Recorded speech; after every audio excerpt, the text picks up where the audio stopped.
अस्सलाम वालेकुम दोस्तों। इटली की इमिग्रेशन पर इटली के वज़ीर-ए-आज़म का नया बयान आ गया है। उनका कहना है कि हम इमिग्रेशन खोलने के बहुत ज़्यादा करीब हैं और इस मसले को लेकर हम पार्लियामान में बहुत ज़्यादा बहस कर रहे हैं। गैर मुल्कियों को रेगुलर करना हमारी मजबूरी है इस वक्त, और दूसरी पार्टियों को मज़ीद एग्री करने के लिए इसका टास्क मैंने एक मिनिस्टर को दिया हुआ है, टेक्निकल वजूहात उनको बता सके और इस पर राज़ी कर सकें। वज़ीर-ए-आज़म का मज़ीद कहना है कि जो 5 स्टार मूवमेंट है उनके एतराज़ात जो हैं वो बेबुनियाद हैं।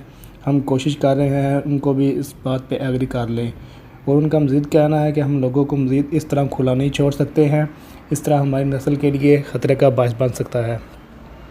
इटली के वज़ीर-ए-आज़म का मज़ीद कहना है कि अगर हम इन लोगों को रेगुलर करें तो हमको भी इससे फ़ायदा होगा, हमें टैक्स मिलेगा और उनको काम मिलेगा, उनको भी फ़ायदा होगा, उनकी सेहत का भी मसला नहीं होगा, उनको भी डेवलपमेंट मिलेगी, हमें इनको एक अच्छा मुकाम देकर फ़ायदा ही मिलेगा, नुकसान नहीं मिलेगा।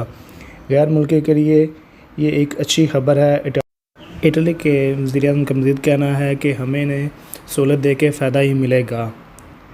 अगर वीडियो अच्छी लगी हो तो लाइक करो, अपने दोस्तों से शेयर करो, मज़ीद अपडेट के लिए हमारा चैनल सब्सक्राइब करो।